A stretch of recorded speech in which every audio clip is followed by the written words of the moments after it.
ไปผู้เดียวนี่ไปโรงเรียนไปผู้เดียวบ่เจ้าไปจักมื้อแหละบ่ได้เจ้าขาดโรงเรียนจักมื้อก่อนเพิ่นสิปิดเทอมไปทิศหนึ่งเลย ขาดอาทิตย์หนึงแล้วเลย สิได้ขึ้นห้องอยู่บ่นี่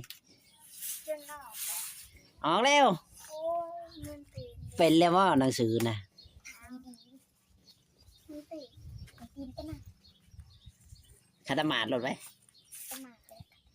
รู้จักบ่คาตามาด ยังบ่จักคาตามาดทางน้องอ้อยนี่แหละพี่น้องเอ้ยน้องอ้อยบ่ได้ผันเห็นพ่อบ่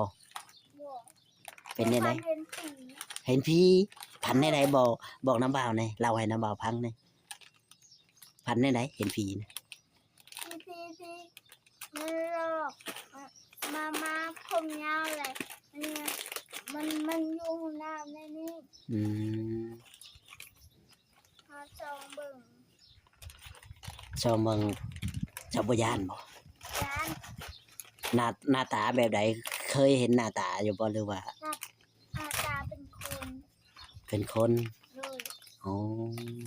เจ้าพันเฮิงบ่ได้นี่พันตายเมื่อคืนนี้เตะกระดูกกระดาษเลยพันกระดูกหยังกระดูกกระดาษเด้กระดูกหมาบ่แม่นกระดูกผีอยู่จ้ะมีแต่ว่ากระดูกหมา กระดูกหมาอยู่ไสอยู่ทงหายนะเจ้าเห็นบ่โดยอ๋อเจ้าเห็นแลกกลางคืนในพันว่ามีคนมาหามีมาหาเจ้าเคยฮู้จักบ่เจ้าเคยฮู้จักเคยเห็นหน้าเขาบ่เคยแต่เพิ่นตายแล้วบ่นะคนที่เจ้าพันเห็นน่ะเพิ่นตายแล้วบ่เจ้าน้องอ้อยเห็นพันเห็นผีพี่น้องเอ้ยหัวหยังนี่น่ะหัวกระดูก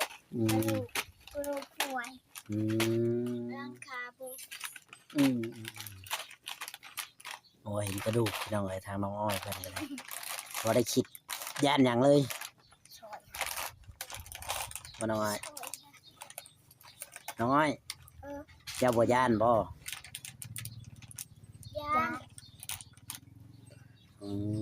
ย่านอยู่บ้านงัวบ่ได้เข้าบ่น้องอ้อยบ่เข้าบ่ได้มีเขาแล้วเขาบ่อัดผู้ใดบ่อัดนะลุงบิ้งอ๋อเจ้าคือปลูกหยังนี่หมูลุงบิ้งปลูกหยังนี่เฮือนเจ้านี่เจ้าพัก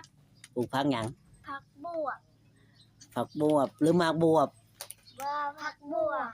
ผักบัวบ่ผักบวบมันเป็นยังไงผักบวบน่ะเป็นใบวัน เป็นหมากหรือเป็นใบเป็นถ้ามันหมากมันเป็นหมากบ่น้องโชว์ฮู้จักบ่ผักบวบจักผักแนวใด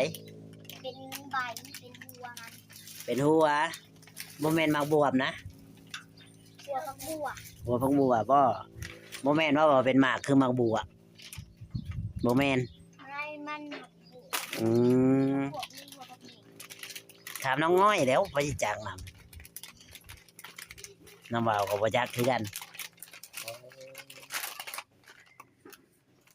น้องง้อยสิได้พอใหม่แล้ววันนี้เนาะใกล้สิได้พอใหม่แล้วได้นี่ดีใจบ่คันได้พอใหม่ฮะเป็นยังบ่บ่นี่ว่าให้เอาฮะเป็นยังคือบ่อยู่ซื้อจะติถามนะบ่าวถามเป็นยังอย่างบ่ถามมันกำลังดีๆเป็นยังคือว่าบ่แค่นี้นะฮะขันมีพอใหม่เป็นยังว่าแค่นี้คือว่าแล้วแต่แม่ฮะบ่ยังเอาแต่พอเจ้าอยากได้เจ้าสิห้ามเราได้บ่เจ้าห้ามเราบ่ได้เจ้าเบิ่งเด้อซะเด้อเวลาเราไปหัดไปนี่เจ้าเบิ่งไปจอเบิ่งว่าเราไปคุยกับผู้ใดเรามีผู้บ่าวอยู่บ้านในเอาไปจักแม่นบ่เจ้าฮู้จัก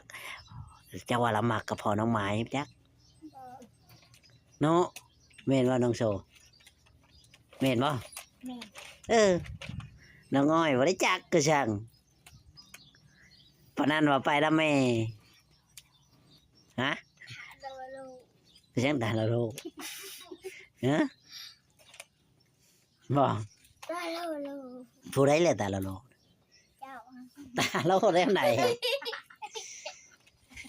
โอ้น้องอ้อยเว้าไปซื่อๆเลยน้ำบ่าวคือตาบ่ได้โลว่าตาโลเว้าไปแล้วเจ้าบ่แม่นบ่มักพ่อเจ้าแม่เจ้ามักกับพ่อน้องหมาย แล้วมีผู้ชายเลยอันนั้นน่ะ ผู้ใดล่ะ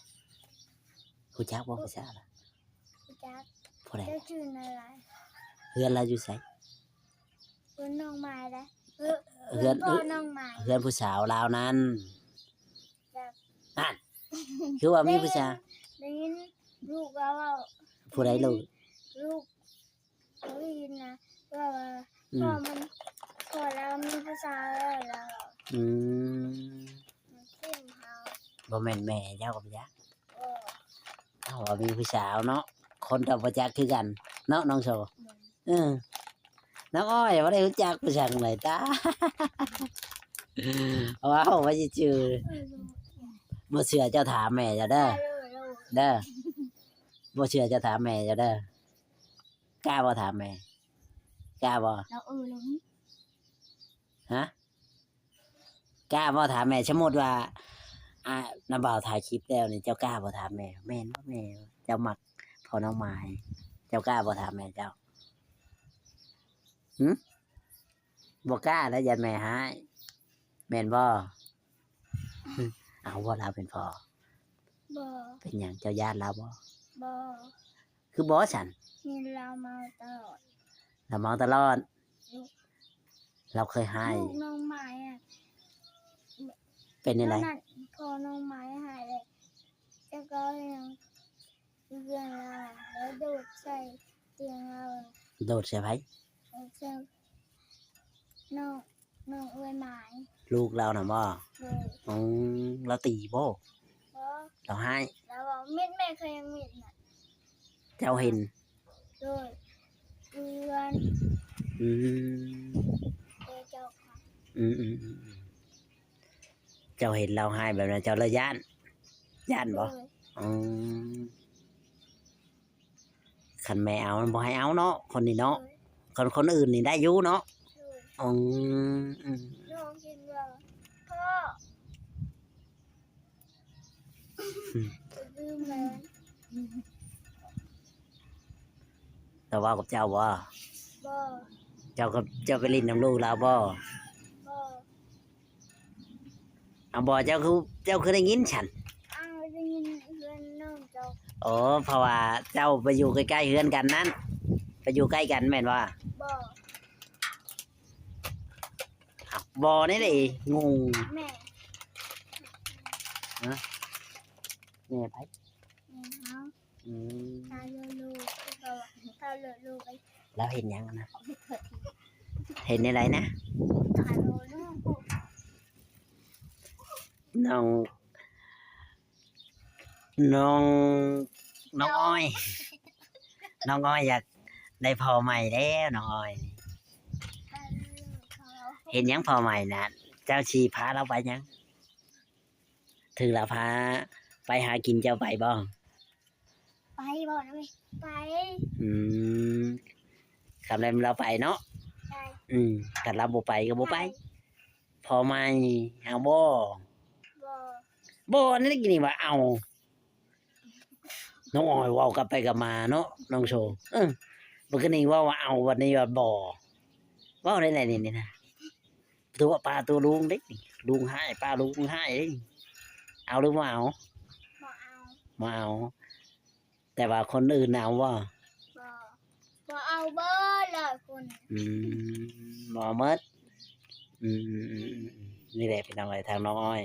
โอเคพี่น้องเอ้ยคลิปนี้ก็สิบ่มีหยังหลายทางก็สิขอจบคลิปไว้ก่อนพี่น้องเอ้ยเนาะ